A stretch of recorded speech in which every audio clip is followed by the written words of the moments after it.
Et 3 fois canon quand tu mets les talons, chérie, t'as du talent. Hey! Bienvenue à Spill the Tea with Lily. Oui. Yalinda 3 fois canon, beauté congolaise. La reine de Seba. Les amis, laissez-moi me pomper toute seule, d'accord? Si moi, je ne me pompe pas, qui le fera à ma place? Si moi, je ne me loule pas, qui le fera à ma place? Si moi, je ne m'aime pas, qui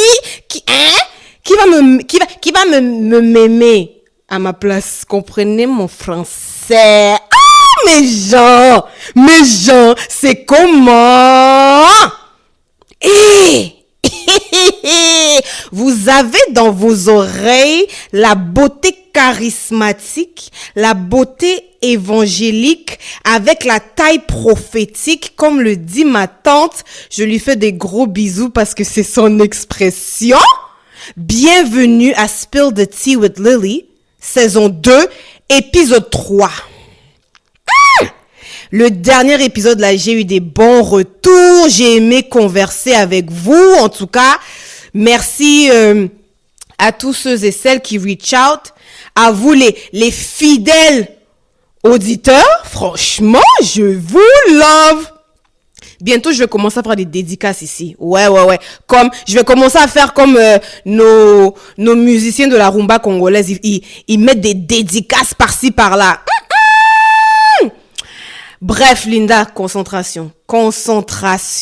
Et franchement, à chaque semaine, je suis tellement contente de vous parler parce que je suis capable de mettre des visages sur les personnes qui m'écoutent, vous voyez. Bref, on revient à nos moutons. Et nous sommes rendus à l'épisode 3. Et le titre de cet épisode, c'est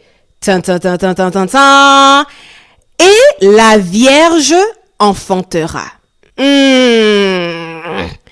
Là, il y a déjà des gens qui se demandent, mais de quoi Tata Lily va parler? Oh, c'est ça, on y va.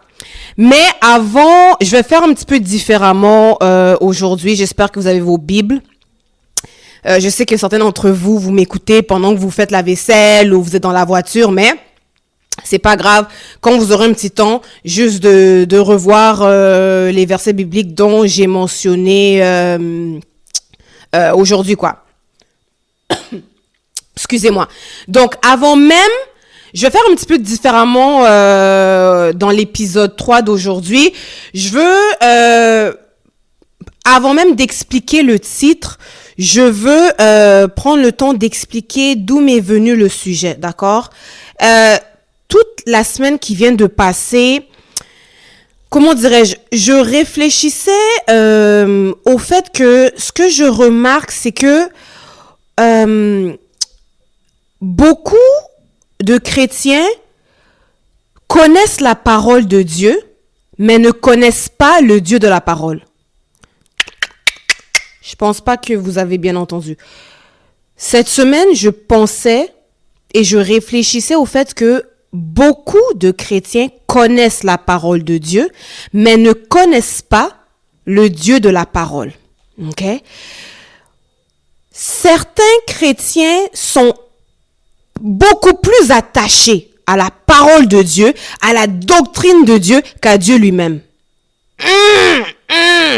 Restez assis. Attendez que je m'explique. Vous savez, il y a une différence entre la parole de Dieu et la personne de Dieu. Ah oui. Je vais vous donner mon exemple pour clarifier ma pensée, d'accord? Il y a de plus en plus de gens qui m'envoient des messages en privé, qui ne me connaissent pas dans ma vie privée, mais qui me découvrent sur les réseaux au travers de mes vidéos, de mon podcast Spill the Tea with Lily, et qui me disent oh Linda, comme j'ai écouté ton podcast ou j'ai écouté tes vidéos, j'ai regardé tes vidéos, et t'es vraiment drôle et tout. J'ai aimé quand t'as dit ça, quand t'as dit ci. Oh, je vois que t'es drôle, t'es pleine de vie, t'es positive, tu sais enseigner, tu sais si. Et Donc, ces personnes-là qui me découvrent en ligne, en écoutant le podcast et en regardant mes petites vidéos que je fais, mes petites capsules, ils découvrent qui est Tata Linda. OK? Quand je parle, ils voient que non, Linda, elle sait bien s'exprimer. Quand je parle, ils voient que non, Linda, elle est drôle. Elle a un sens de l'humour. Ne me demandez pas d'où ce sens de l'humour vient. Franchement, moi-même, je suis choquée.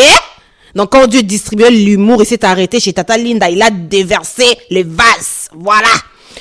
Et il découvre des attributs. En entendant mes paroles, il découvre certains de mes attributs. D'accord?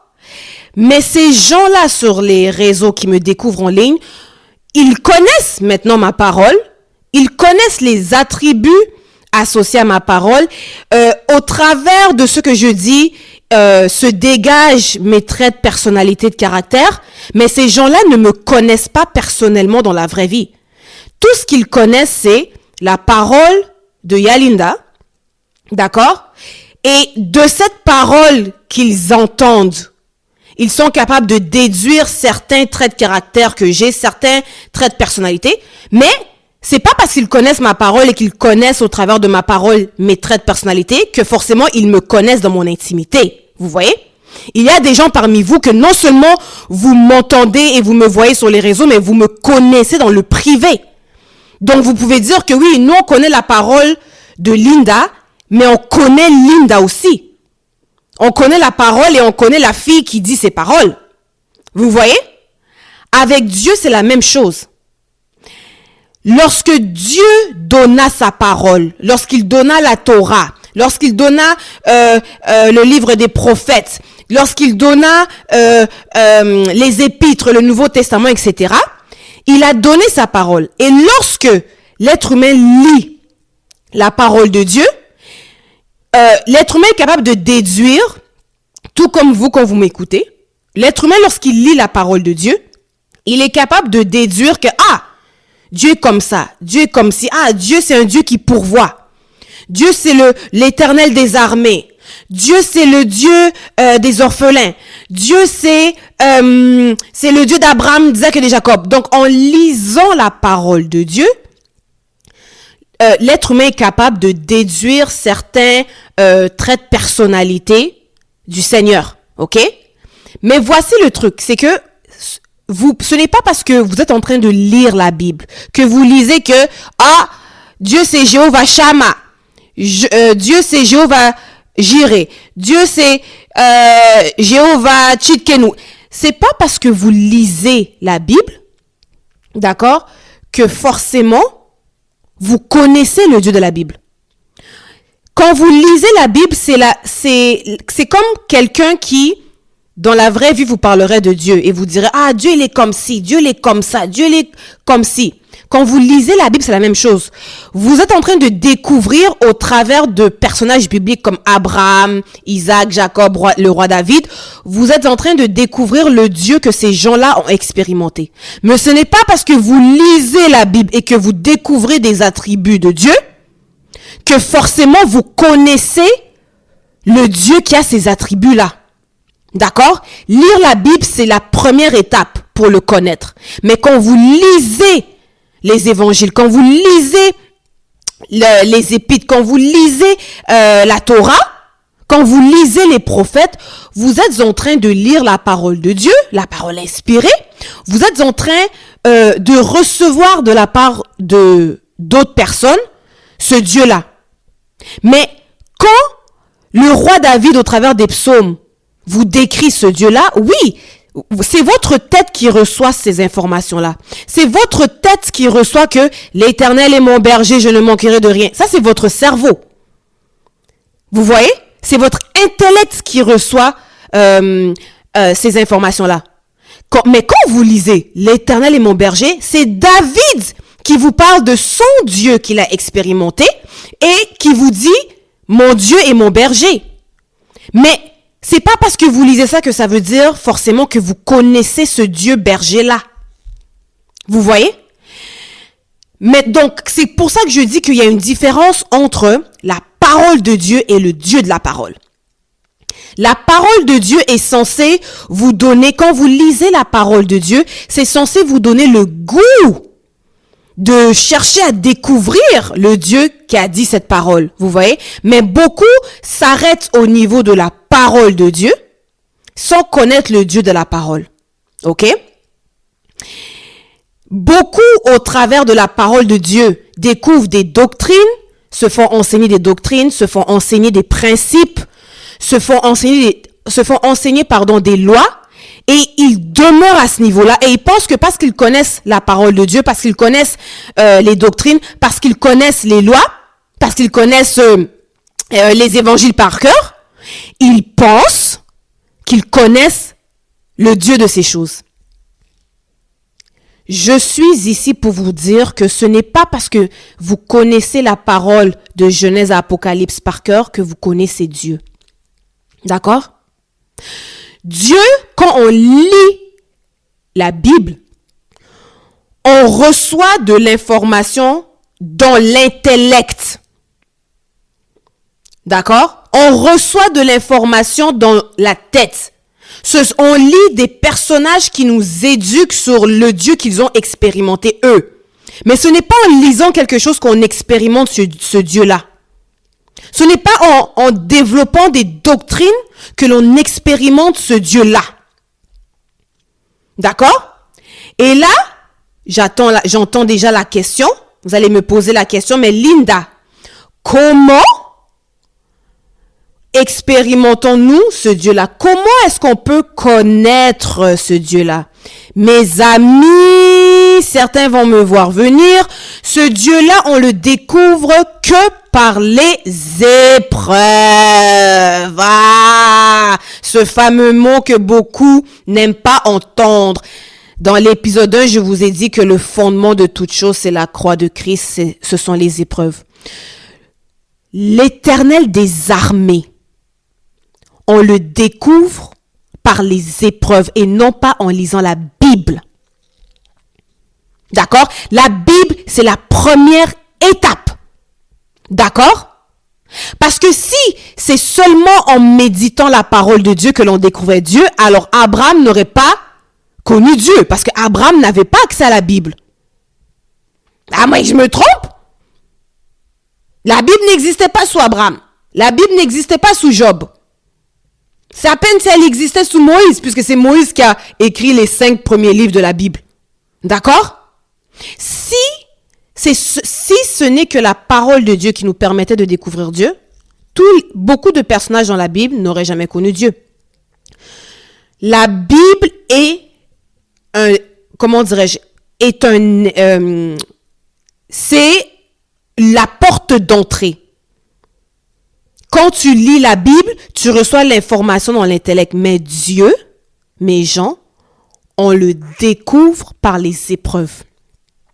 Si Abraham a dit que l'Éternel pourvoit, c'est parce qu'il était dans la difficulté et l'Éternel a pourvu.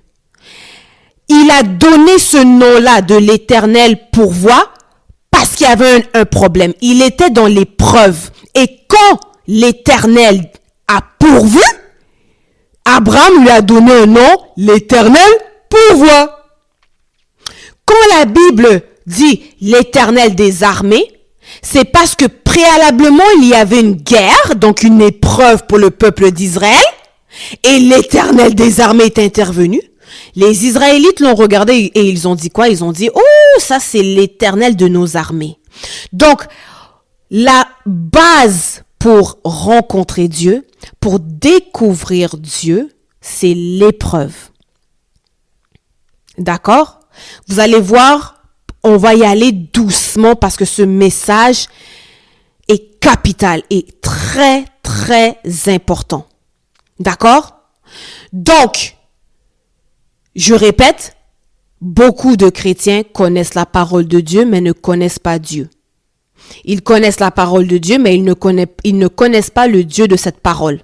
Pourquoi? Parce qu'ils fuient les épreuves. Donc, leur connaissance de la vie chrétienne se limite qu'à la parole. Parce que pour passer de la connaissance de la parole à la connaissance du Dieu de cette parole, entre les deux, il y a les épreuves. Mais beaucoup refusent les épreuves. Donc, toute leur vie, ils se limitent à une connaissance de la parole de Dieu qui est intellect. Or, c'est dans les épreuves que cette connaissance passe de l'intellect au cœur. Vous voyez?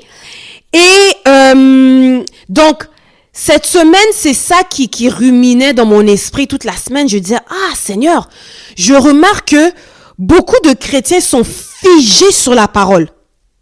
Figés. Donc, dès que tu leur présentes quelque chose qui semble contredire cette parole, ils sont figés au fait. Ils sont figés. Et c'est l'intellect qui prend le dessus.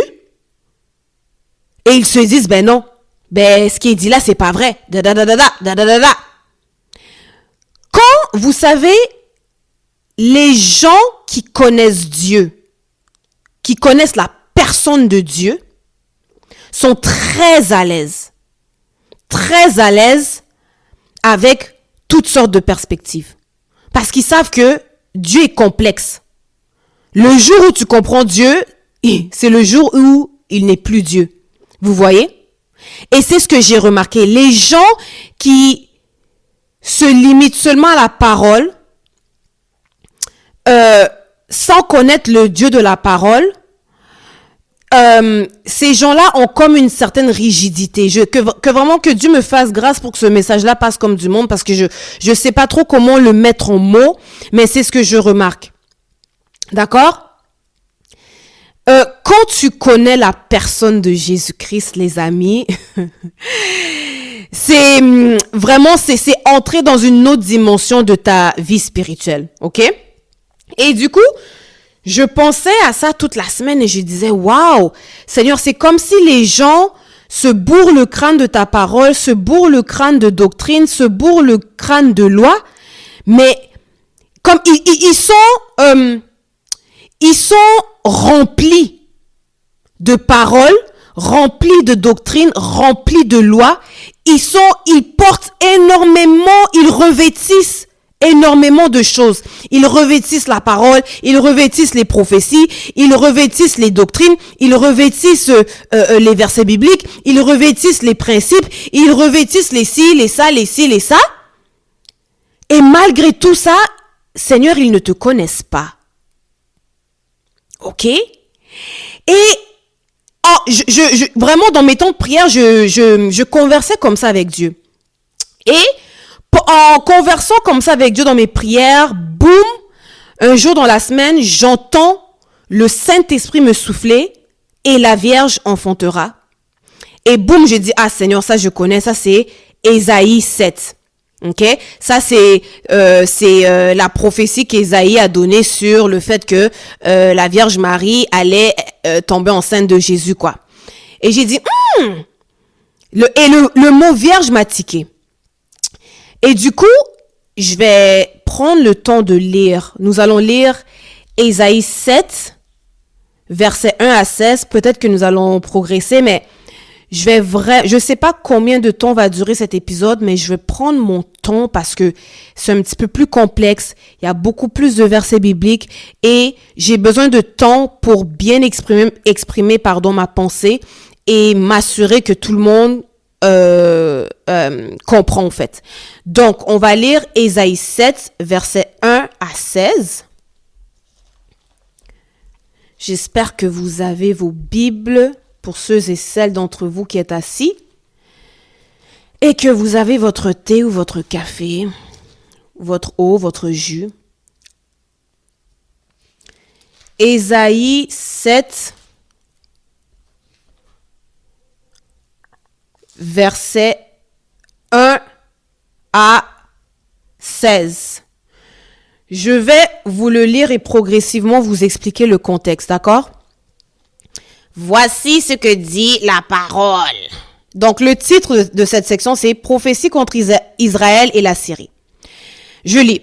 « Il arriva du temps d'Achaz, fils de Jotham, fils d'Ozias, roi de Juda, que Rétine, roi de Syrie, monta avec Pécache, fils de Rémalia, roi d'Israël, contre Jérusalem pour l'assiéger, mais il ne put l'assiéger. Je commence par là. Ici, on nous met en contexte que, pour ceux qui ne le savent pas, longue histoire courte, il fut un temps où le royaume d'Israël, c'était 12 tribus et ils étaient unis. Après les nombreuses bêtises de Salomon, etc., et de sa progéniture, le royaume d'Israël a été séparé en deux. Donc, d'un côté, vous aviez les 10 tribus d'Israël. Donc, ça, c'était maintenant le royaume d'Israël. Et vous aviez les 2 tribus de Juda et de Benjamin qui formaient le royaume de Juda. Donc, c'était 2 tribus, ok, qui se sont séparées comme ça, d'accord? Et le royaume d'Israël, le royaume d'Israël qui était au nord avait 10 tribus et avait pour roi, ici on nous dit, avait pour roi Pécache. Je pense que c'est Pécache ou Pécac. D'accord? Et le royaume de Juda avait pour roi le roi Achaz. Ok? Et ici au verset 1, il nous est dit que le roi du royaume d'Israël ce roi-là s'appelle Pécache, ok? Il s'est allié avec le roi de la Syrie, d'accord? Et le roi de la Syrie, son nom c'est Rétine.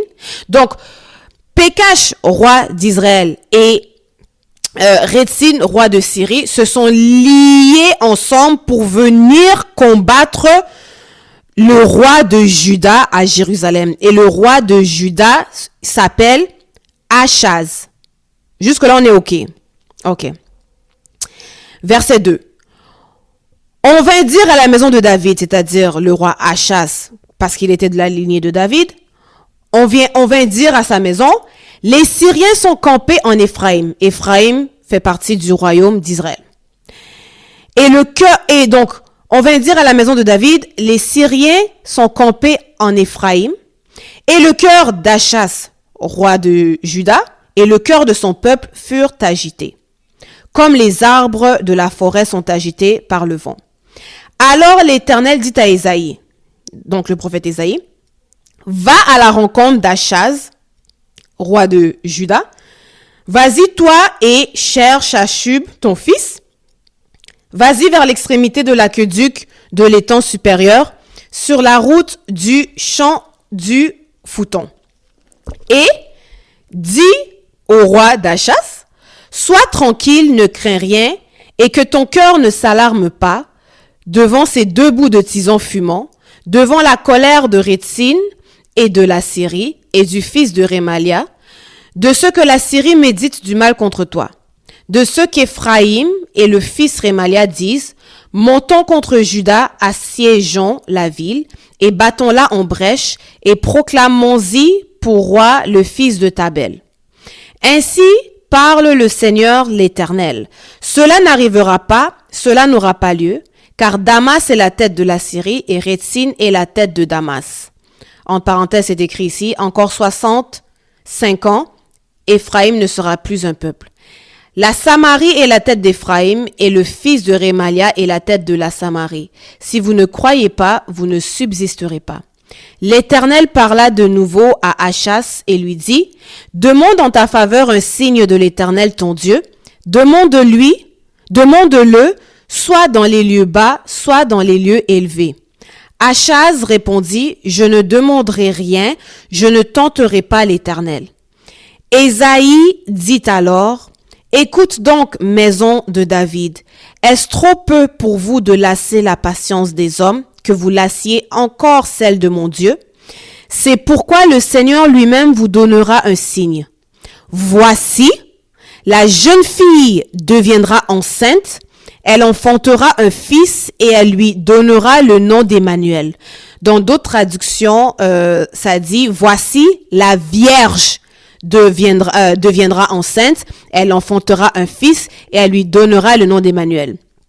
Il mangera de la crème et du miel jusqu'à ce qu'il sache rejeter le mal et choisir le bien. Mais avant que l'enfant sache rejeter le mal et choisir le bien, le pays dont tu crains les 2 rois sera abandonné. Après ça, vous avez la section des menaces que l'Éternel donne contre Juda. Je vais juste lire les premiers versets. L'Éternel fera venir sur toi, c'est-à-dire sur toi, royaume de Juda, sur ton peuple. Et donc, il s'adresse au royaume de Juda, spécifiquement au roi Achaz.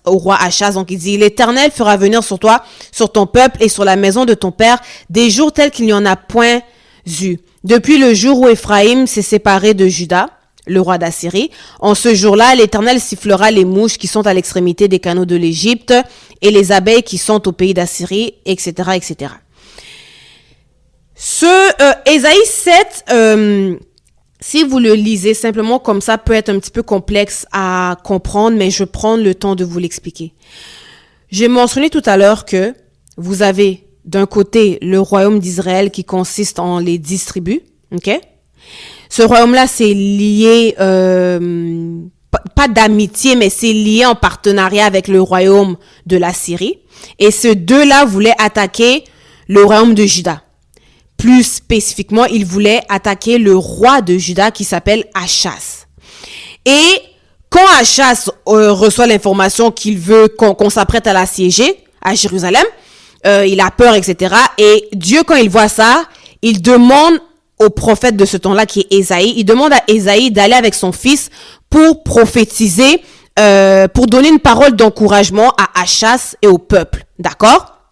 Et Dieu, au travers de la bouche d'Ésaïe, va dire à Achaz, il va dire, ne t'inquiète pas, rien ne va t'arriver, prends courage, les 2 rois que tu crains ne vont rien te faire, etc.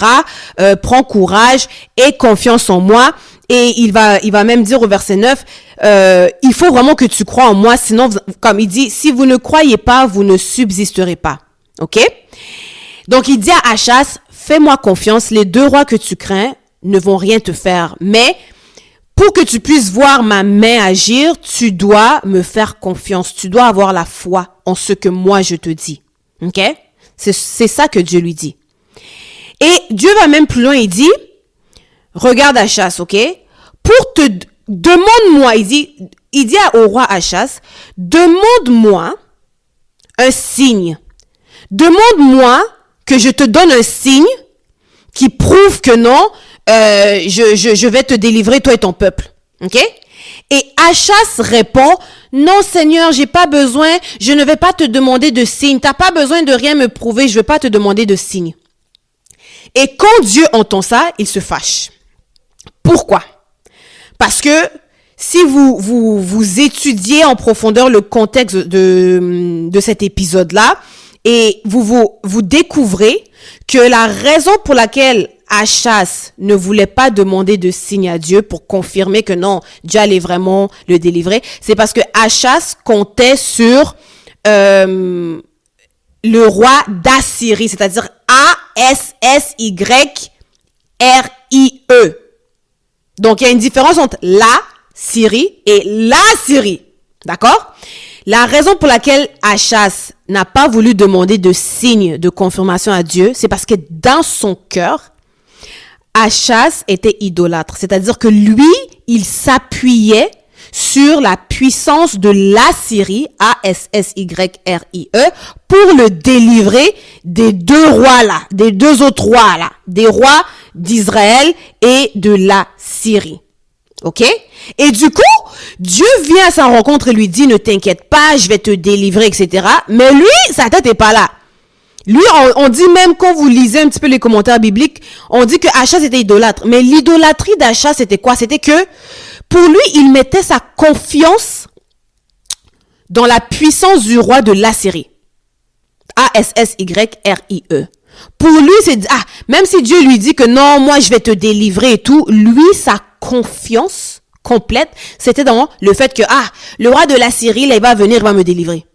Et c'est pour ça que Dieu s'est fâché, parce que Dieu a vu que Achaz, au fait, il me fait pas confiance.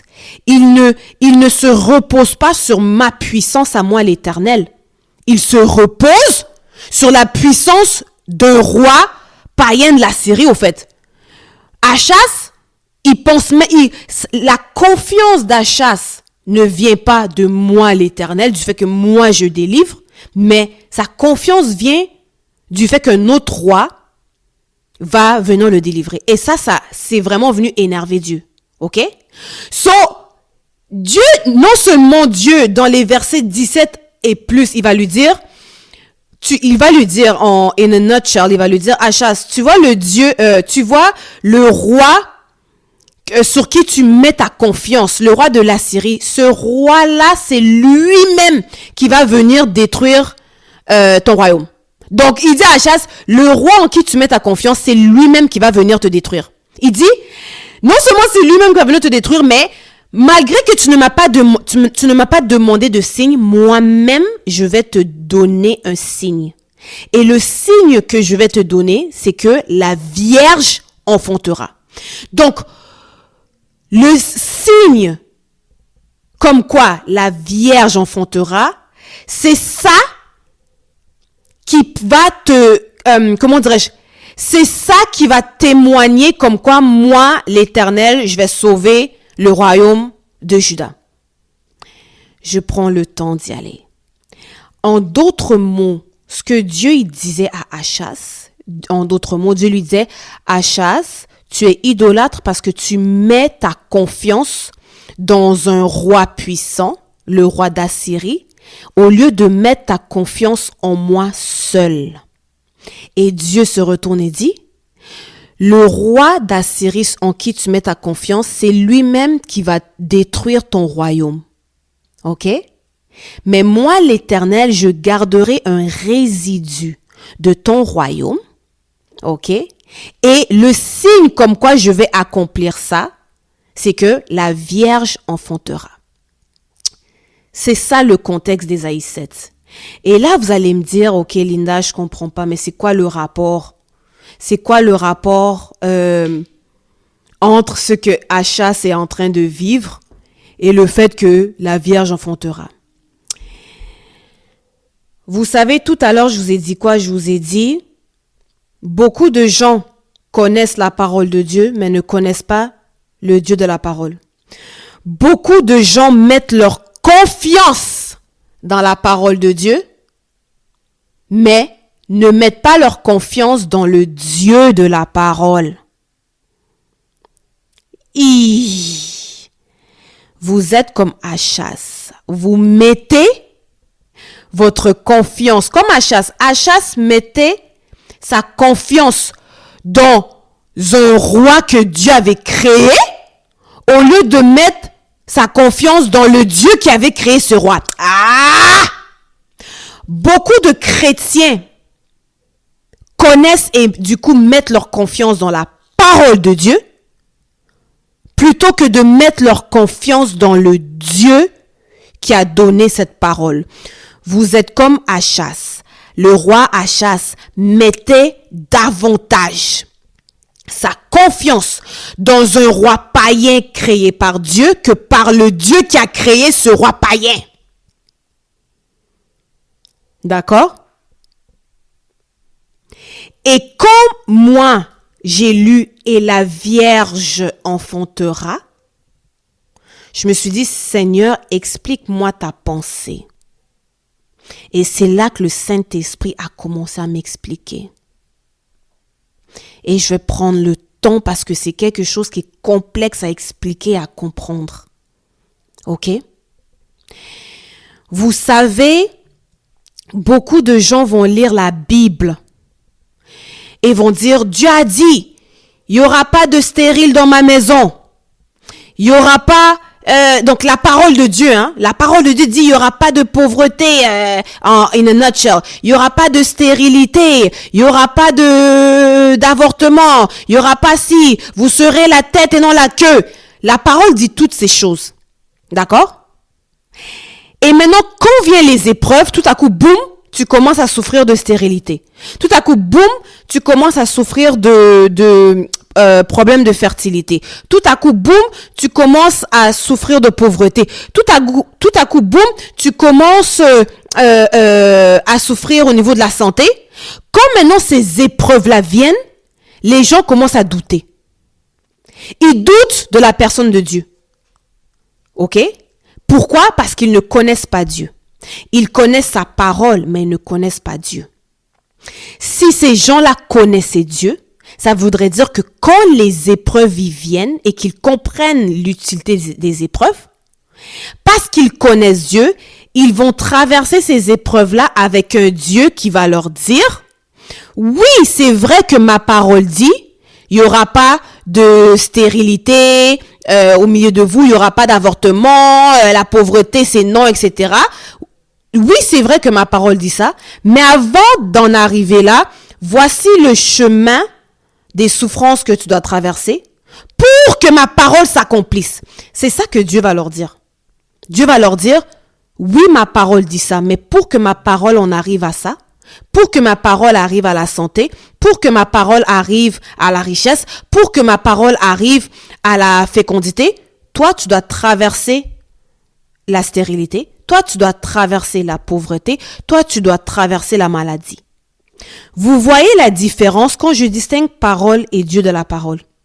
La parole dit ça, mais maintenant, certaines personnes, quand ils traversent des épreuves, ils remettent en question Dieu parce qu'ils se disent, mais Seigneur, toi, ta parole dit ça, comment est-ce que je vis le contraire? Et c'est quand tu connais Dieu que Dieu maintenant se révèle à toi pour t'expliquer l'essence même derrière sa parole. D'accord? Et quand je pensais à tout ça, c'est là que j'ai dit, ok Seigneur, je comprends ce que tu me dis, c'est que Achaz, il est comme un exemple d'un chrétien en fait. Il s'appuie sur un roi païen créé par toi au lieu de s'appuyer sur toi qui a créé ce roi païen. D'accord? Et le mot vierge me tiquait. Mais me tiquait. OK? Et je prends le temps, je pense qu'on connaît tous ce que le mot vierge veut dire. Le mot vierge me tiquait, je me disais, Seigneur, une vierge, c'est une femme qui n'a jamais connu d'homme. OK? Elle n'a jamais connu d'homme. Et c'est lors de son... Donc, c'est une femme qui entre dans le mariage en étant vierge. Lorsqu'elle se marie à un homme, elle n'a jamais connu autre chose auparavant. Elle connaît qu'un seul homme. Elle connaît le sexe d'un seul homme. Elle connaît les parties génitales d'un seul homme. Elle connaît le baiser d'un seul homme. C'est ça une vierge. Elle n'a pas connu plusieurs hommes, plusieurs amours. Je répète, une vierge, c'est une femme qui n'a pas connu plusieurs hommes, plusieurs amours passionnels. Elle ne connaît qu'un seul homme. D'accord? Et ça m'a tiqué. Je dis, Seigneur, explique-moi. Et c'est là que Dieu m'a dit, le roi Achaz que tu vois ici était idolâtre parce qu'il s'appuyait sur autre chose que moi. Il s'appuyait sur l'armée du roi d'Assyrie, sur la puissance de l'Assyrie, sur ci, sur ça. Et plus même on voit qu'il s'appuyait même sur l'Égypte. D'accord? Mais il ne s'appuyait pas sur moi, l'Éternel des armées. OK? Et en ce sens, Achaz n'était pas comme une vierge. D'accord? Vous êtes encore là? C'est complexe que je vous explique, mais je veux que vous preniez le temps dans votre temps de méditation, de méditer tous les versets bibliques que je vais vous donner. C'est très important. C'est une chose de m'entendre, c'est une autre chose de les méditer par vous-même. Ce que Dieu est en train de dire ici, c'est que quand il dit à Achaz, je vais te délivrer, toi et ton peuple, et demande-moi un signe qui prouve que je vais te délivrer, toi et ton peuple, Achaz, il dit non. Pourquoi? Parce que Achaz s'appuyait sur la connaissance qu'il avait de la puissance du roi d'Assyrie, de même la puissance de l'Égypte. Lui, il s'appuyait, il avait eu d'autres expériences, il connaissait d'autres hommes entre parenthèses, il connaissait d'autres puissances entre parenthèses. Donc lui, il s'attendait à ça. Mais Dieu va venir et lui dire que moi, l'Éternel, je vais garder un reste. Je vais délivrer un reste du royaume de Juda. OK? Et la preuve que je vais délivrer un reste, c'est que la Vierge enfantera. Et c'est là que ça devient un peu dur à comprendre. Vous savez, Dieu, c'est un Dieu qui parle en images. Quand vous voyez la prophétie d'Achaz, vous devez regarder une autre perspective, c'est-à-dire, c'est Dieu qui parle à Achaz dans son intimité et qui dit à Achaz, au lieu d'être comme une vierge, toi, tu connais beaucoup d'hommes. Tu t'appuies sur d'autres puissances que moi. Et Dieu ajoute ceci à Achaz, il dit en d'autres mots, il dit, pour que moi, l'Éternel, je puisse délivrer ton peuple, il faut que la Vierge enfante. Pour que moi, l'Éternel, je puisse te délivrer, Achaz, il faut que tu sois comme une vierge.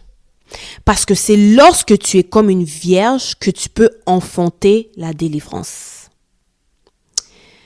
Prenez le temps de digérer ce que je viens de vous dire. Ésaïe 7, c'est comme une conversation dans l'esprit d'Achaz entre lui et son Dieu. Achaz est idolâtre parce qu'il s'appuie sur plusieurs hommes, sur d'autres puissances, et Dieu lui dit, pour que moi, l'Éternel, j'agisse, c'est-à-dire pour que enfanter, c'est une action, c'est un miracle.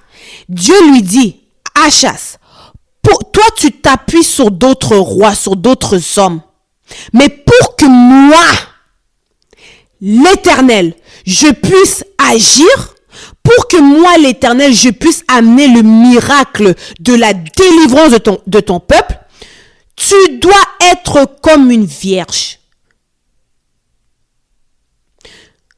J'ai dit tout à l'heure qu'une vierge, c'est quelqu'un qui ne connaît rien d'autre à part son mari. OK? Et là, vous voyez deux choses qui s'opposent. D'un côté, vous avez Achaz qui connaît plusieurs hommes, plusieurs puissances. Et de l'autre côté, vous avez ce que Dieu voudrait qu'Achaz soit, c'est-à-dire une vierge. Dieu, de l'autre côté, il dit, moi j'aimerais que toi, Achaz, tu sois comme une vierge, c'est-à-dire que tu ne connaisses aucun autre homme que moi. Que tu n'entendes aucune autre voix que moi. Et c'est pour ça qu'il dit, pour que je délivre ce peuple, il faut que la Vierge enfante. L'enfantement dans le cas précis d'Ésaïe 7, c'est la délivrance, le salut du peuple du royaume de Juda. Et il dit que cet enfantement-là aura lieu au travers d'une vierge. Il dit à Achaz que si tu veux enfanter le salut de ton peuple, c'est en étant vierge que tu enfanteras. En d'autres mots, Achaz, si tu veux voir le miracle de l'Éternel dans ta vie et dans la vie de ton peuple, c'est en étant vierge que tu pourras enfanter ce miracle. C'est en ne t'appuyant que sur moi que tu pourras enfanter ce miracle. C'est la raison pour laquelle Dieu va permettre que le roi d'Assyrie, le roi d'Égypte, vienne attaquer le royaume de Juda. Pourquoi il va permettre ça? C'est pour que Achaz se rende compte que, waouh, ce sur quoi je m'appuyais est en train de me détruire, est en train de vouloir m'attaquer. L'objectif du Seigneur, c'était que lorsque Achaz allait voir ça, il allait se dépouiller de la confiance qu'il avait en ses autres rois pour s'attacher à Dieu seul, pour devenir comme une vierge, c'est-à-dire une personne qui ne connaît rien d'autre que Dieu. D'accord? Prenez le temps de digérer ce que je dis là. OK? Et C'est la raison du titre de ce soir. Et la Vierge enfantera. En d'autres mots, ce que Dieu vous dit au travers de ma bouche aujourd'hui, c'est que ceux et celles qui voient les miracles de Dieu dans leur vie, ce sont ceux et celles qui sont comme une vierge. Ce sont ceux et celles qui n'ont confiance en rien d'autre qu'en Dieu seul. Il nous dit, Linda, Isabelle, Vanessa, Paul, Pierre, si vous voulez voir les miracles de Dieu, vous devez être comme des vierges. Il n'y a que les vierges qui enfantent dans le royaume de Dieu. Il n'y a que ceux et celles qui sont complètement dépouillés de tout appui extérieur, qui vont enfanter les miracles de Dieu. Et je vais vous donner d'autres versets pour éclaircir mon point, parce que Ésaïe 7, franchement, ça peut être très complexe à comprendre. J'espère que je l'ai expliqué au meilleur de mes habiletés. D'accord? Ça revient à ce que j'ai dit tout à l'heure. Beaucoup de chrétiens se revêtent et s'appuient sur des doctrines, des lois, des principes, des ci, des ça. Et ils sont en quelque sorte idolâtres. Ils sont comme Achas. Leur appui n'est pas la personne de Dieu, mais leur appui, ce sont les principes, les doctrines, les interprétations, vous voyez? Alors que, et ils se revêtissent de toutes ces choses, alors qu'en réalité, ce que Dieu veut, c'est leur dépouillement. Ce que Dieu veut, c'est qu'ils se dépouillent de ces choses pour devenir comme des vierges, pour ne s'appuyer que sur la personne de Dieu, la personne de Christ. OK? Et je vais vous donner des exemples pour expliquer mon point. OK? On va aller dans Osée 1. Pour ceux et celles qui le savaient, Osée, c'est un prophète à qui Dieu a dit, longue histoire courte, d'aller épouser une prostituée, d'accord? Osée 1.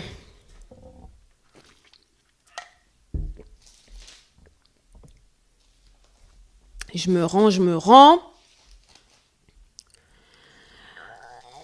Excusez-moi. OK. Je vais lire Osée 1. OK? OK.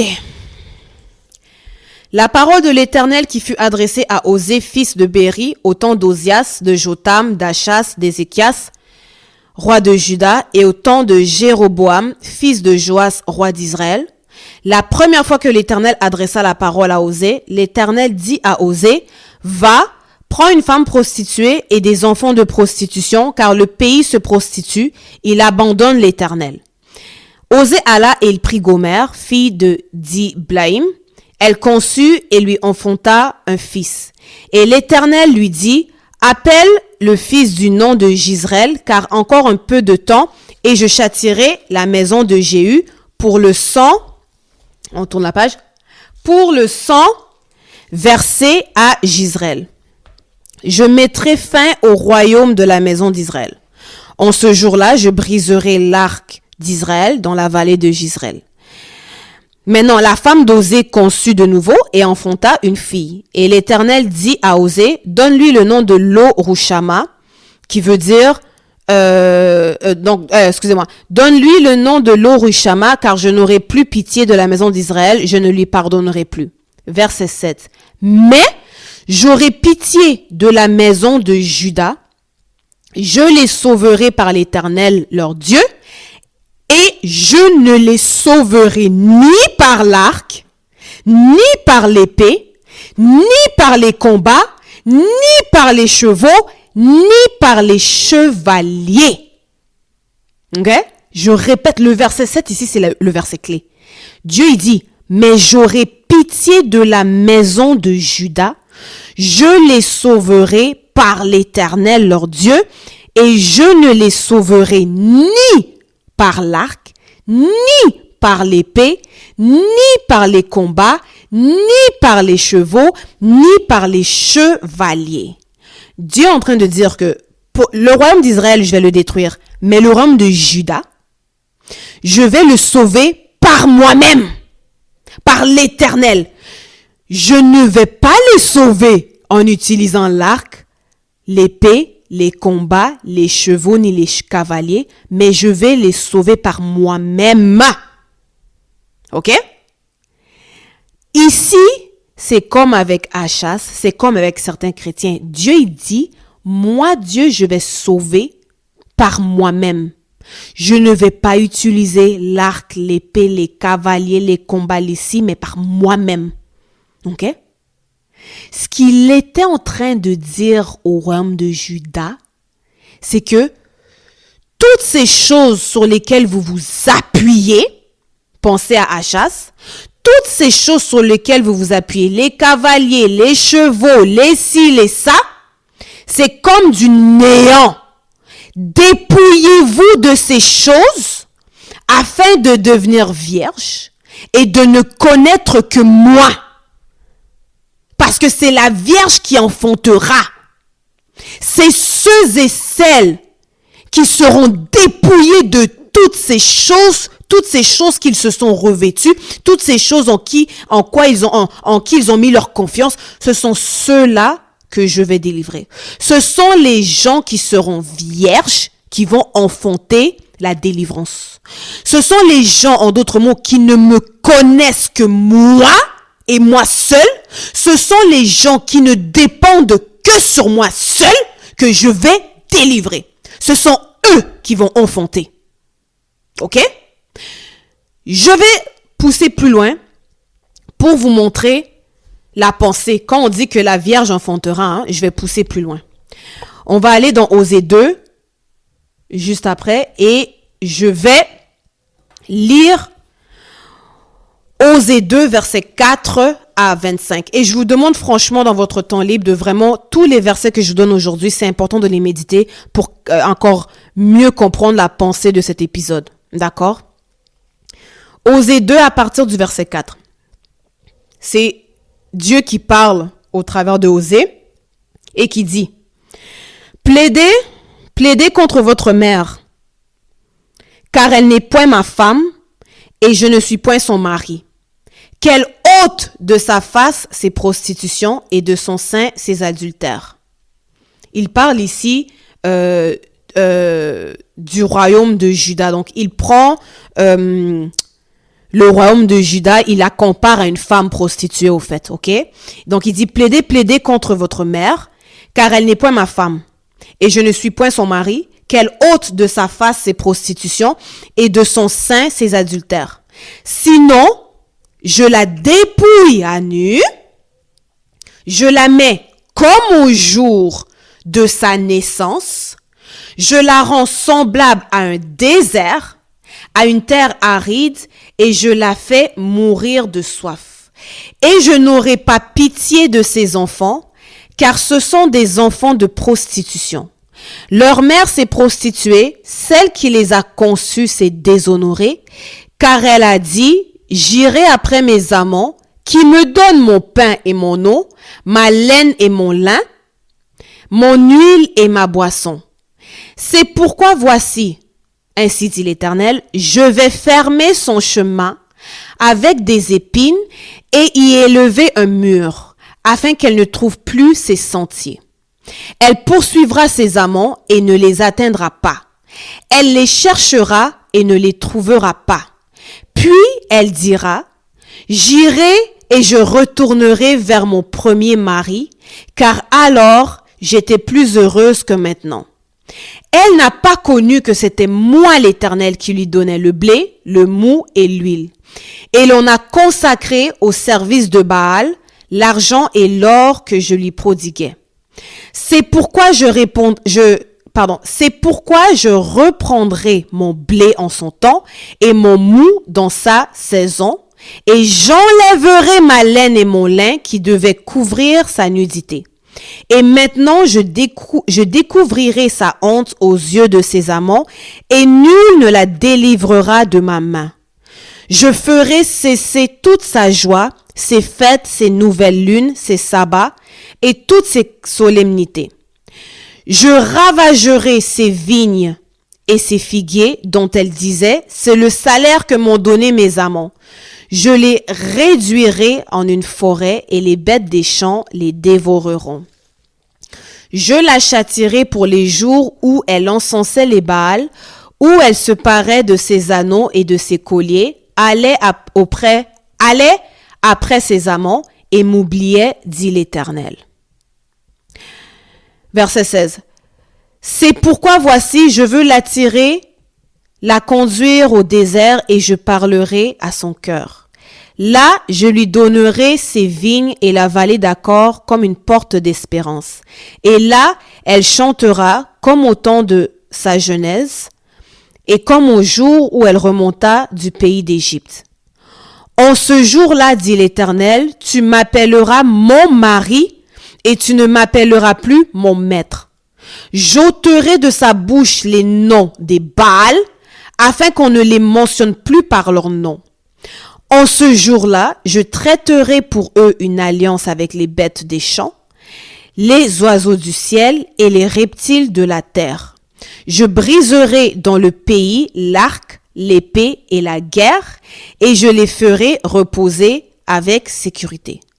Je serai ton fiancé pour toujours, je serai ton fiancé par la justice, la droiture, la grâce et la miséricorde. Je serai ton fiancé par la fidélité, et tu reconnaîtras l'Éternel. En ce jour-là, j'exaucerai, dit l'Éternel, j'exaucerai les cieux, et ils exauceront la terre. La terre exaucera le blé, le mou et l'huile, et ils exauceront Jisraël. Je planterai pour moi l'eau Rushama dans le pays, et je lui ferai miséricorde. Je dirai à l'eau amie, tu es mon peuple, et il répondra, mon Dieu. Maintenant, je vous explique. Dans ce contexte-ci, au travers de l'histoire du mariage d'Osée avec une prostituée, Dieu veut parler à son peuple, et ce que Dieu dit à son peuple d'Israël, c'est que il dit à Israël, c'est que vous êtes comme une prostituée. Vous n'êtes pas ma femme, vous êtes comme une prostituée. OK? Si je résume tout ce que je viens de dire là, Dieu est en train de dire à son peuple que non seulement vous n'êtes pas ma femme, mais vous êtes comme une prostituée et vous enfantez des enfants de prostitution. Au lieu de vous attacher à moi, vous vous attachez à vos amants. OK? Et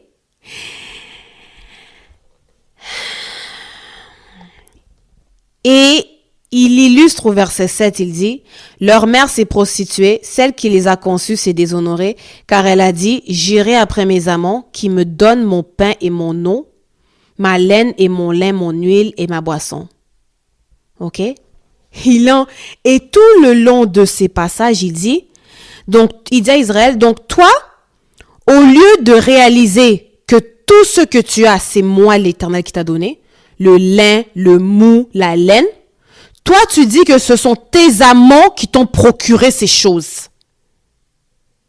Vous êtes là?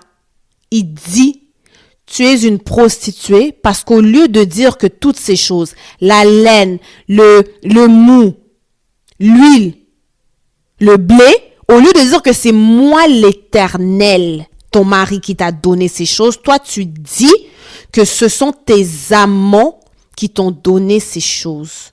C'est en ça que tu es comme une prostituée.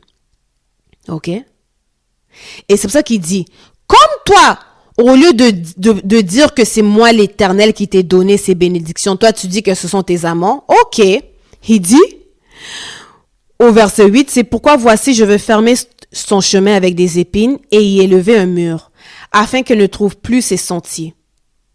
OK? Et il dit plus loin, je vais lui retirer toutes ses bénédictions, le mou, l'huile, le lin, Pourquoi? Parce qu'elle n'a pas reconnu que c'était moi qui lui donnais ces choses. Mais elle a dit que ce sont ses amants qui lui donnent ces choses. OK? Ça revient à ce que j'ai dit tout à l'heure. Dieu ici, in a nutshell, est en train de dire, au lieu de reconnaître que tout ce que tu as vient de moi, au lieu de t'appuyer uniquement sur moi, toi, tu t'appuies sur tes amants et tu dis même que ce sont eux qui t'ont fourni ces bénédictions-là. En ce sens-là, on peut faire le parallèle avec Achas, qui s'appuyait sur des rois externes au lieu de s'appuyer sur le roi des rois. D'accord? On peut faire le parallèle avec certains chrétiens qui s'appuient sur les principes bibliques au lieu de s'appuyer sur le Dieu de ces principes.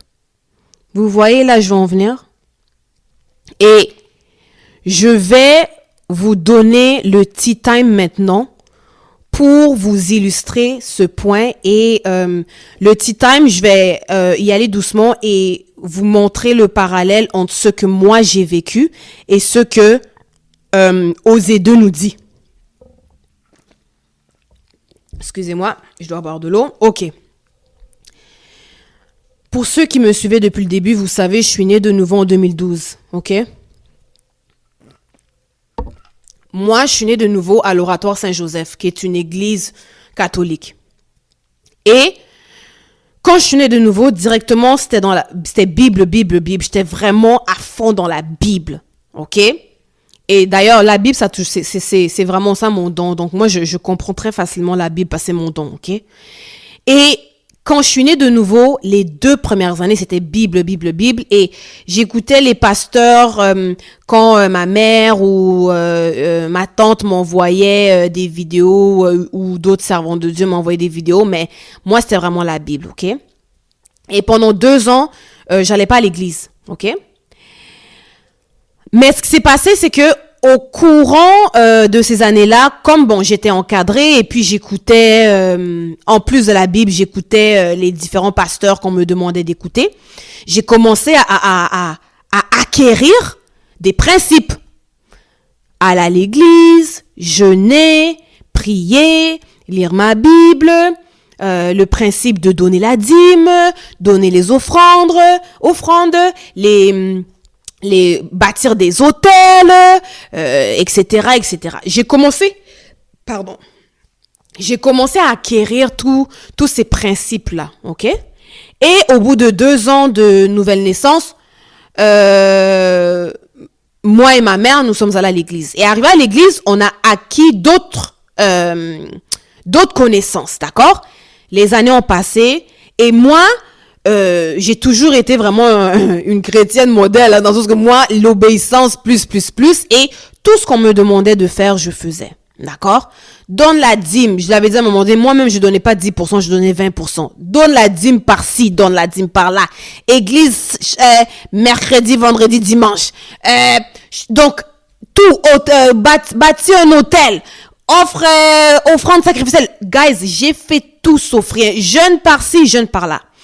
Et ça, avec les années, ça a créé en moi un certain orgueil parce que j'ai commencé à me dire que, donc moi, ce sont ces choses, c'est parce que j'obéis à ces choses, c'est parce que je mets en pratique ces choses que que je réussis dans la vie, quoi. Parce que Dieu a dit, si tu donnes la dîme telle, prière telle, Donc, parce que je mettais en pratique la parole de Dieu, moi, je me disais, comme je mets en pratique les principes bibliques, c'est que moi, je dois réussir. Vous voyez, donc, je m'appuyais sur les principes et les doctrines de l'évangile, d'accord? Et j'ai fait ça pendant plusieurs années. Ce que j'ai commencé à remarquer, c'est que plus je m'appuyais sur ces principes et que je les exécutais, plus j'avais des problèmes. Plus je tombais malade.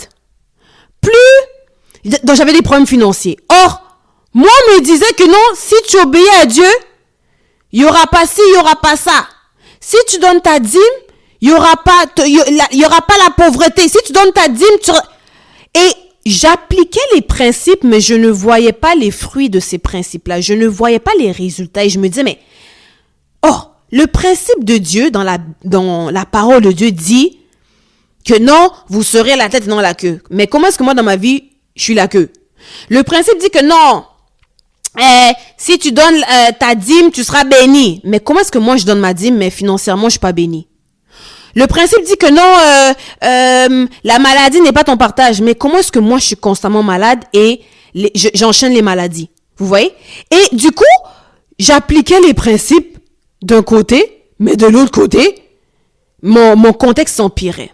OK? Et je vous dirais qu'au bout de 10 ans de marche avec le Seigneur, j'ai frappé un mur.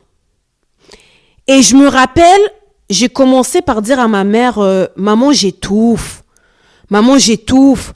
Tous ces principes que j'exécute m'étouffent. Ça m'étouffe et en plus, ça marche pas. Ça marche pas. Plus j'applique, plus je tombe malade. Je vois le contraire. Mais qu'est-ce qui se passe? Et mes amis, je suis arrivée à un point où j'ai frappé un mur. Et j'ai dit, maman, je suis fatiguée. Si c'est ça, j'arrête tout. Je quitte l'église. J'arrête ci, j'arrête ça, j'arrête tous les principes et je recommence à zéro. Je fais table rase avec mon Dieu parce que là, je vois pas clair. Je ne vois pas clair, il faut que je fasse table rase. Et j'ai comme piqué une crise. OK? Et longue histoire courte, mais des choses se sont arrivées parce que malgré que je disais ça, j'étais comme pas prêt à faire le saut et Dieu a permis des choses qui m'ont éjecté, qui m'ont chassé du milieu évangélique. Et là, je me suis retrouvée seule avec mon Dieu. Et là, j'ai dit, Seigneur, moi, j'en peux plus là. Ça, on est rendu en 2022. OK? Mi-2022 jusqu'à la fin 2022. J'ai dit, là, Seigneur, j'en peux plus. Toi et moi, il faut qu'on fasse table rase. Parce que tout ce que j'ai emmagasiné là, ça ne fonctionne pas. OK? Les amis, c'est là que Dieu a commencé à me dire, Linda, tu arrêtes de donner ta dîme parce que ta dîme te rend orgueilleuse. C'est là que Dieu a commencé à me demander, tu arrêtes ci, tu arrêtes ça, tu quittes l'église, tu fais ci. OK? Les amis, en 2022, quand j'ai fait table rase de 2022 à maintenant, OK? Tout ce que j'avais subi comme épreuve pendant 10 ans, à partir du moment où en 2022 j'ai fait table rase, ces situations ont commencé à se résoudre. Progressivement, les différentes maladies auxquelles j'étais exposée terminaient un à un. Je recevais des appels de chaque médecin. Oh, il n'y a plus de problème. Oh, il n'y a plus de problème. Guys, pendant 10 ans, j'ai été dans une merde au niveau de la santé, d'accord? J'étais dans une merde au niveau des finances, au niveau de tellement d'affaires et boum! Le jour où je fais table rase, en seulement 3 ans, les choses se sont mises à s'améliorer, d'accord? Et des portes qui étaient jusqu'alors fermées ont commencé à s'ouvrir, mais de ouf! D'accord?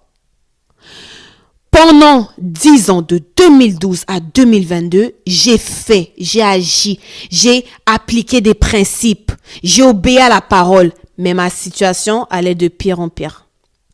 Et quand j'ai frappé un mur, j'ai dit, Seigneur, moi je peux plus, je fais table rase, on recommence à zéro. Je me mets vierge devant toi, Seigneur. Et toi et moi, telle une vierge et son fiancé, on recommence à zéro. Là, Seigneur, je me dépouille de mes époux. Je me dépouille de mes amants. Et toi et moi, on va au désert, on recommence à zéro. C'est là que Dieu a dit, ma fille, tu as compris. Pourquoi? Parce que j'étais comme Israël dans Osée 2. J'étais comme cette prostituée. Je disais que ce sont mes amants qui me procurent ce que j'ai. C'est ma dîme. qui fait en sorte que je suis une bonne chrétienne. C'est parce que je vais à l'église que j'ai, au cours des 10 ans, je disais ça. Parce que c'est ce qu'on m'avait dit. C'est parce que je donne ma dîme que c'est parce que je vais à l'église que.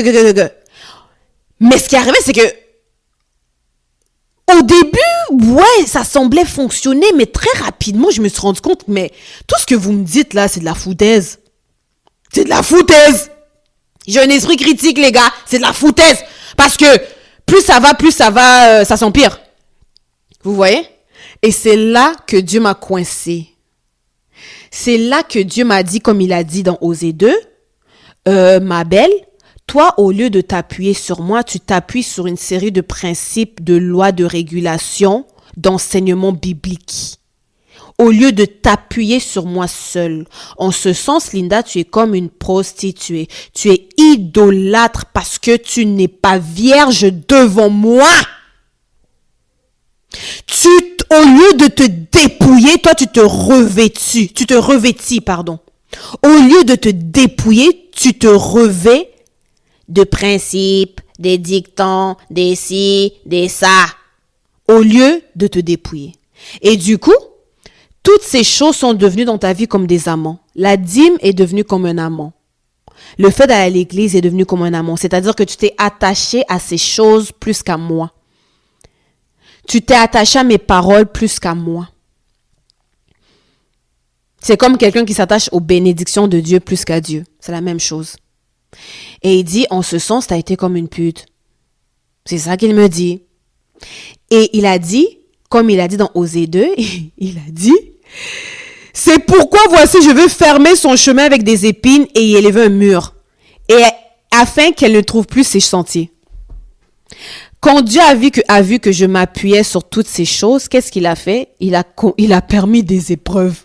Il a fermé mes sentiers, afin que je ne trouve plus mes sentiers.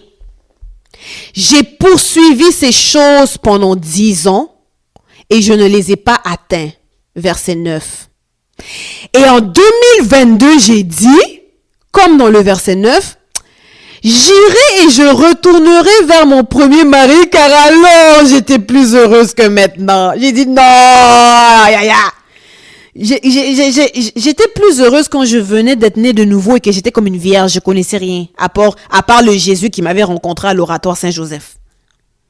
Ok? Donc, de 2012 à 2022, je me suis appuyée sur des amants et non pas sur Christ seul. J'ai été comme Achas qui s'est appuyé sur la puissance de la Syrie de l'Égypte et non sur la puissance de Dieu. J'ai été comme ces chrétiens qui se sont appuyés plus sur la parole de Dieu que sur Dieu lui-même. C'est pour ça que Dieu a permis que je frappe un mur. C'est pour que en frappant le mur, je décide et je fasse le choix de me dépouiller. C'est là qu'il m'a dit, Linda, t'arrêtes ta dîme parce que ta dîme te rend orgueilleuse. J'étais comme une pute. J'étais comme une prostituée. C'est pour ça qu'il a dit quoi? Je reprendrai ces choses-là en son temps. Je reprendrai certaines bénédictions en son temps. Vous voyez? Il dit même au verset 13, je ferai cesser toute sa joie, ses fêtes, ses nouvelles lunes, ses sabbats et toutes ses solennités. Donc, tout ce que j'avais fait pendant 10 ans, des jeûner, des faire ci, des prier comme ci, d'aller à l'église 3 fois par semaine, de donner ma dîme, tout ça, Dieu a dit, fini. On fait table rase. Vous voyez? Et c'est en 2022, quand j'ai frappé un mur, que j'ai dit, laisse-moi recommencer à zéro parce que là, je vois pas clair. Et c'est là que, comme le reste d'Osée à partir de 16 dit, Dieu m'a amené au désert. C'est-à-dire que, à partir de 2022, Dieu m'a amené au désert. Et le désert dans lequel il m'a amené, c'est un désert dans lequel je me suis dépouillée de tout ce que j'avais accumulé comme principe. Et là, donc de 2022 à aujourd'hui, il a fait table rase avec moi. Il m'a dépouillé de tout ce que j'avais accumulé. Il m'a dit, Linda, on recommence à neuf.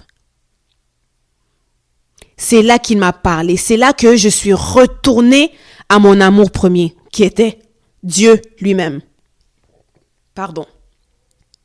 D'accord? Et bizarrement, c'est lorsque j'ai fait table rase que beaucoup de promesses de Dieu ont commencé à s'accomplir. Donc moi qui pensais de 2012 à 2022 qu'en faisant toutes ces pratiques, qu'en allant à l'église, qu'en donnant ma dîme, moi qui pensais en exerçant toutes ces choses, j'allais être bénie, c'est le contraire que j'ai rencontré. Mais bizarrement, en 2022, dès que j'ai fait table rase et que j'ai dit j'arrête de m'appuyer sur ces choses, je deviens vierge et je décide de ne connaître que toi, Père éternel, c'est là que les portes de bénédiction ont commencé à s'ouvrir. Vous voyez le tea time? Vous voyez ce que Dieu a fait? Mes amis, ce que je vous prêche, je ne vous prêche pas des doctrines, je vous prêche du vécu. Vous voyez? J'ai été comme Achaz, j'ai été comme certains chrétiens, j'ai été comme Israël ici dans Osée 2, j'ai été comme une prostituée. J'avais des amants et je disais que ce sont ces amants-là qui me procurent mes biens, qui me procurent qui me procurent ma justice, qui me procurent ma sagesse. Et je n'avais pas réalisé qu'en réalité, c'était Dieu seul. C'était Christ qui me procurait ces choses. Le jour où j'ai décidé de faire table rase, d'accord? C'est là maintenant, quand je me suis dépouillée, que j'ai récupéré ma virginité spirituelle et que j'ai dit, Seigneur, je ne veux connaître que toi. Le reste, je m'en fous. Mes amis, c'est là que j'ai commencé à guérir de mes maladies. C'est là que tout a commencé à marcher pour moi. Et je me rappelle, quand les médecins ont commencé à m'appeler pour me dire que Linda, tout va bien, l'anémie, si c'est fini, le ça. Après avoir reçu autant d'appels des médecins, j'appelle ma mère et j'ai dit, oh maman, gloire à Dieu, témoignage, je vais bien. Telle maladie est finie, telle maladie est sous contrôle, telle, tout va bien. Et ma mère m'a dit, gloire à Dieu, et puis elle m'a dit, Linda, t'as pas remarqué que c'est depuis que tu as fait table rase en 2022 que tout à coup tu guéris de tout, que tout à coup beaucoup des promesses que Dieu t'avait faites sont en train de s'accomplir, tandis que pendant 10 ans, quand tu t'acharnais à faire ça, il y avait rien qui marchait. Et quand ma mère m'a dit ça, j'ai dit, oh maman, tu marques un point. Vous voyez? Et même dans Osée 2, vers la fin, c'est là qu'il dit, Dieu il dit quoi?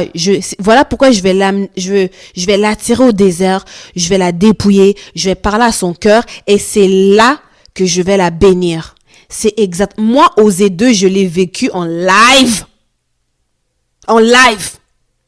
Vous voyez? Donc, je suis née de nouveau, je me suis revêtue alors que ce que Dieu veut, c'est qu'on se dépouille. Ce que Dieu veut, c'est que l'on ne connaisse que lui. Qu'on s'attache qu'à lui et non pas au principe. C'est ça que Dieu veut.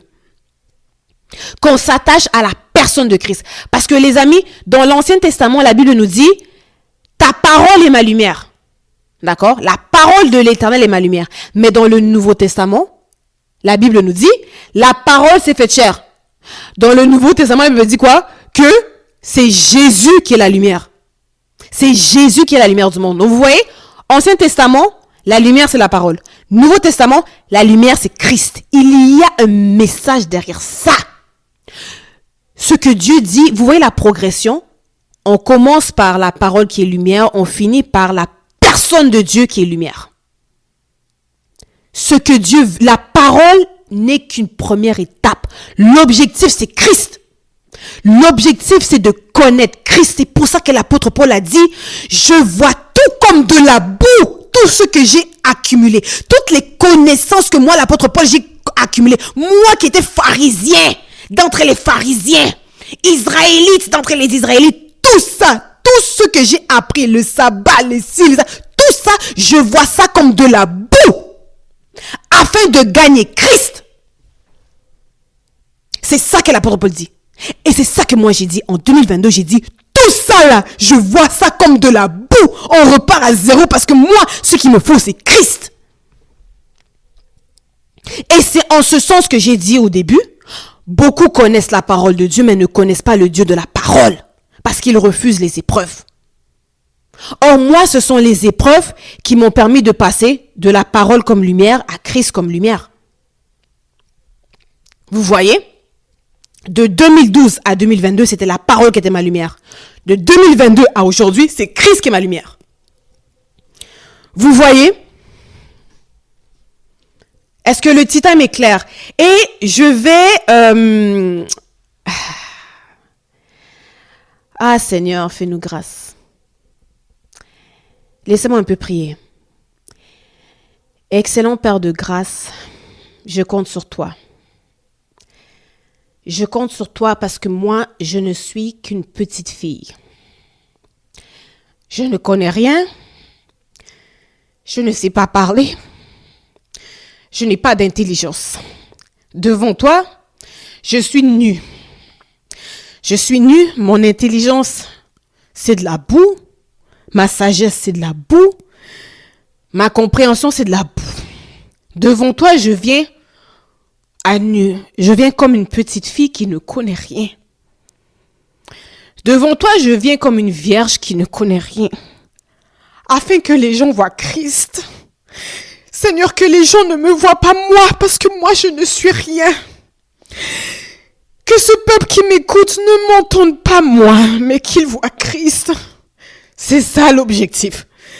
Qu'il ne voit pas le thé, qu'il ne voit pas la tasse, mais qu'il te voit toi la terre. Parce que moi, je suis rien, Seigneur. Je suis rien. Je suis rien, je vaux rien. Ma vie, c'est à toi que je l'ai confiée. J'ai tout laissé pour toi, Seigneur. J'ai tout laissé pour te suivre parce que moi, je ne veux pas qu'on me connaisse, moi. Je veux qu'on connaisse Christ crucifié. C'est ça l'objectif. L'objectif, c'est pas que l'on m'entende, Père, c'est que l'on voit Christ. Et c'est dur, Seigneur, des fois, de communiquer le message, mais je compte sur ton onction. Je compte sur toi. Je compte sur ta personne, Seigneur. Parce que c'est dur. De communiquer un message, c'est dur. De communiquer un message quand c'est l'intellect qui m'écoute, c'est dur. Mais je compte sur toi. Je compte que moi, je sois rien afin que Christ soit tout. Je prie que moi, je diminue afin que Christ prenne de plus en plus de place parce que c'est ça l'objectif. Les amis, je vais finir par un exemple dans l'évangile de Luc, le chapitre 8.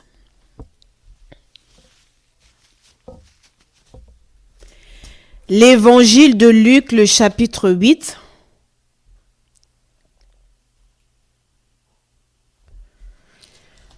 Luc, le chapitre 8, on va lire l'histoire de la femme qui avait des pertes de sang depuis 8 ans, ok? Depuis 12 ans, pardon. Luc, chapitre 8, versets 40 à 48. Luc, chapitre 8, versets 40 à 48. Ok? Je vous le lis. Ok. Le titre, c'est Résurrection de la fille de Jairus et guérison d'une femme malade depuis 12 ans. Verset 40. À son retour, Jésus fut reçu par la foule, car tous l'attendaient. Et voici, il vint un homme nommé Jairus, qui était chef de la synagogue. Il se jeta à ses pieds et le supplia d'entrer dans sa maison, parce qu'il avait une fille unique d'environ 12 ans qui se mourait. Pendant que Jésus y allait, il était pressé par la foule. Or, il y avait une femme atteinte d'une perte de sang depuis 12 ans et qui avait dépensé tout son bien pour les médecins sans qu'aucun n'ait pu la guérir. Elle s'approcha par derrière et toucha le bord du vêtement de Jésus. Au même instant, la perte de sang s'arrêta. Verset 45. Et Jésus dit, « Qui m'a touché ?» Comme tous s'en défendaient, Pierre et ceux qui étaient avec lui dirent, « Maître, la foule t'entoure et te presse et tu dis, qui m'a touché? » Mais Jésus répondit, « Quelqu'un m'a touché car j'ai connu qu'une force était sortie de moi. » La femme, se voyant découverte, vint, toute tremblante, se jeter à ses pieds et déclara devant tout le peuple pourquoi elle l'avait touché et comment elle avait été guérie à l'instant. Verset 48. Jésus lui dit, « Ma fille, ta foi t'a sauvée, va en paix. » Ici, vous voyez une femme malade depuis 12 ans. Elle a tout essayé, les médecins, elle a tout essayé. D'accord? Cette femme, c'est l'image d'Achas qui s'appuyait sur la puissance de d'autres.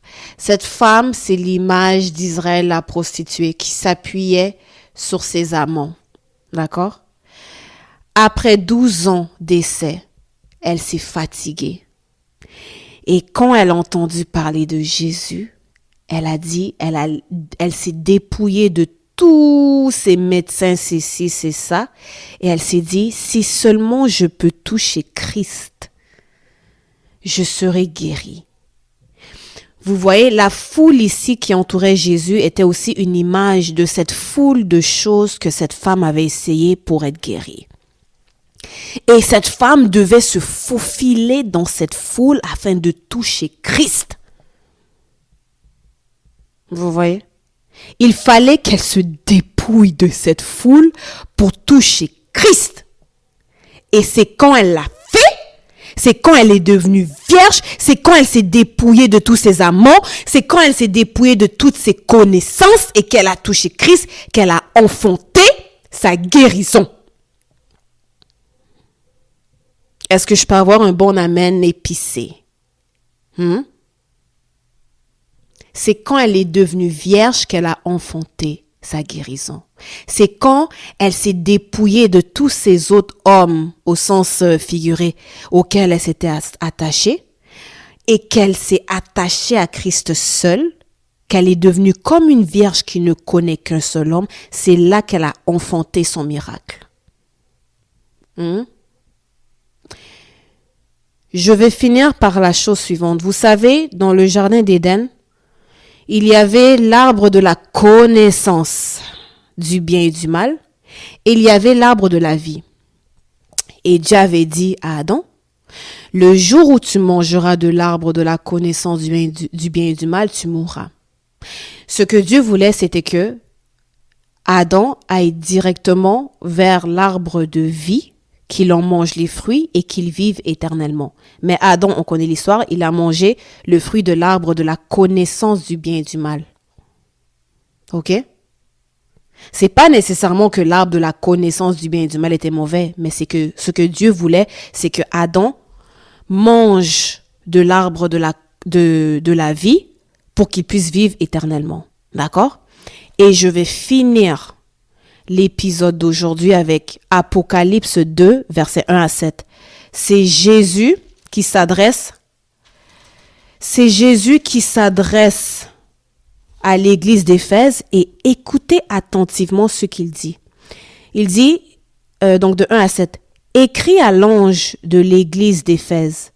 Voici ce que dit celui qui tient les 7 étoiles dans sa main droite, celui qui marche au milieu des 7 chandeliers d'or. » Il dit à l'église d'Éphèse ceci, il dit, « Je connais tes œuvres, ton travail et ta persévérance.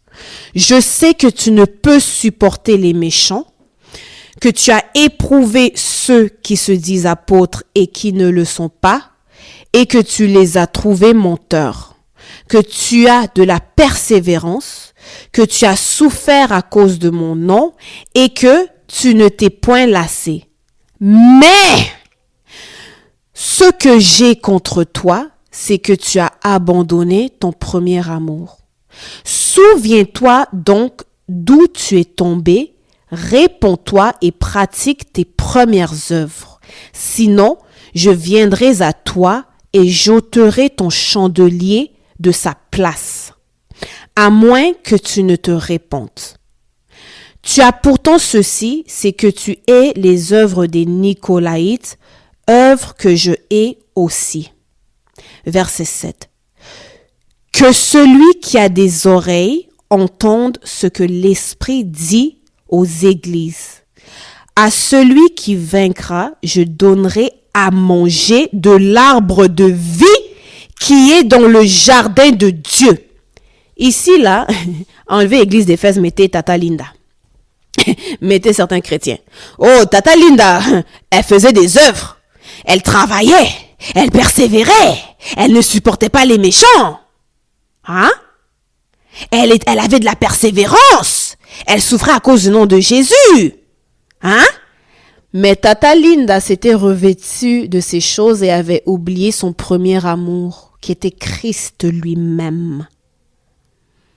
Tata Linda avait mangé de l'arbre de la connaissance du bien et du mal et s'était contenté de ça. C'est pour cela que Jésus vient et il dit à Tata Linda en 2022, « Réponds-toi et je te donnerai à manger l'arbre de vie. » L'objectif, c'est de délaisser l'arbre de la connaissance du bien et du mal afin de manger l'arbre de vie qui est Christ. C'est la raison pour laquelle l'apôtre Paul il dit « Je vois tout comme de la boue » afin de gagner Christ. D'accord? Donc la morale de l'histoire, la morale de la matière d'aujourd'hui, la morale du tea time d'aujourd'hui, c'est que au travers vos épreuves, Dieu veut vous amener à vous dépouiller et à voir tout comme de la boue afin de vous attacher à Christ. Or, l'être humain, lorsque nous naissons de nouveau, c'est l'intellect qui reçoit l'information. C'est notre intelligence qui reçoit l'information. C'est ça. Et qu'est-ce que Dieu veut faire? Il veut nous dépouiller de ça pour qu'on s'attache à l'arbre de vie qui est Christ. C'est pour ça que l'apôtre Paul disait, vous voulez jouer avec moi? Moi, Paul, né israélite, né juif, pharisienne entre les pharisiens. Moi, j'ai étudié celle. Moi, je connais la loi. Moi, ci, moi, ça. Moi qui est plus que vous-même, mais moi là, avec les souffrances que j'ai vécues, j'ai vu tout comme de la boue afin de gagner Christ. Oh, les amis, ça c'est fort. Ça c'est un homme qui a souffert. Mes amis, à mon petit niveau, je ne suis pas l'apôtre Paul, mais à mon petit niveau, je comprends l'apôtre Paul. L'apôtre Paul, c'est mon frère.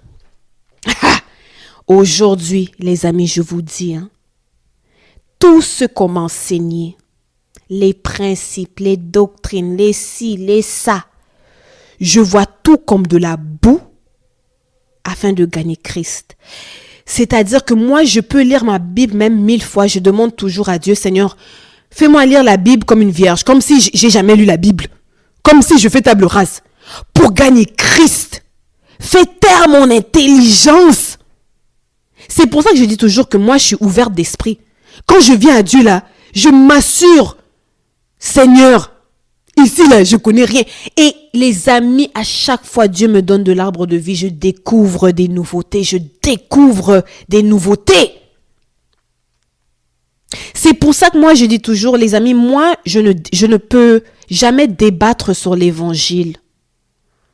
Je suis pas quelqu'un qui débat sur les versets bibliques, sur les ci, les ça. Je ne débat pas. Parce que Christ, il s'expérimente. Je peux pas vous enseigner Christ. Il faut que vous l'expérimentez. Mais moi, je vous dis ces choses pour que quand vous allez passer par votre feu, que vous vous souveniez que Tata Lily vous a dit, que vous ne fuyiez pas vos épreuves, mais que vous compreniez que c'est un passage obligé de dépouillement afin que vous voyez tout comme de la boue pour gagner Christ. C'est ça l'objectif. C'est ça la morale de l'histoire. C'est que les épreuves nous amènent à être comme des vierges. Pourquoi? Parce que c'est la vierge qui enfante. C'est la personne qui s'est dépouillée de tout pour connaître qu'un seul homme, c'est-à-dire Christ. C'est cette personne-là qui enfante les promesses de Dieu. Moi, les amis, en 2022, lorsque je me suis dépouillée, lorsque j'ai fait table rase, lorsque je me suis dépouillée de mes amants pour m'attacher à Christ et à Christ seul, mes amis, c'est là que j'ai commencé à enfanter. C'est là que j'ai enfanté le podcast. C'est là que j'ai enfanté ma guérison. C'est là que j'ai enfanté mes bénédictions financières. Vous voyez? Donc, quand je vous ai dit la saison dernière que Dieu m'avait demandé d'arrêter de donner la dîme, c'était parce que la dîme était devenue un amant. Et Dieu ne voulait pas que je dise, comme dans Osée 2, que c'est la dîme qui m'a procuré mes bénédictions financières. C'est pour cela qu'il m'a dit, tu arrêtes. Les amis, Dieu, on le vit. Dieu, il se vit. On ne l'apprend pas par cœur comme une récitation à l'école, on le vit. Donc, quand vous serez dans votre fournaise ardente, souvenez-vous de ce que je vous ai dit ici. Souvenez-vous de ce que Christ vous a dit au travers cette petite bouche. D'accord? Donc voilà les amis, c'est tout pour aujourd'hui. J'espère que vous avez kiffé et je vous demande une chose. Tous les versets bibliques que je vous ai donnés, je vous en supplie, je veux que vous preniez le temps de les méditer et que vous alliez humblement devant Dieu et que vous lui demandiez qu'il vous révèle davantage les choses. Ne vous limitez pas à ce que moi je vous dis. Allez devant Dieu comme une vierge qui ne connaît rien. Même si vous avez déjà lu ces versets-là 1000 fois. Moi, j'ai lu les passages que je vous ai donnés là, je les ai tellement lus. OK? Mais les révélations que j'ai eues cette semaine-là, j'étais comme choquée. J'étais choquée. Pourquoi? Parce que je viens à Dieu comme quelqu'un qui ne connaît rien. À chaque fois, mes amis, la manne d'hier, ce n'est pas la manne d'aujourd'hui, ce n'est pas la manne de demain. Dieu avait dit quoi? À tous les jours dans l'Ancien Testament. Il avait dit à Moïse et aux Juifs, à tous les jours, il va faire tomber une manne fraîche. Il faut pas que la manne d'hier entre aujourd'hui. Ça veut dire que la révélation d'hier, c'est pour hier. Aujourd'hui, Dieu a une nouvelle révélation. Et c'est en ce sens-là que vous devez constamment faire table rase de ce que vous connaissez pour vous attacher à Christ. D'accord? Bref, ça fait déjà 1h37 que je parle. Hey! Ceux qui aiment quand c'est long là, vous êtes servis dès. Sur ce, je vous aime, je vous garde dans mes prières et on se reparle quand? On se reparle la semaine prochaine. Bye!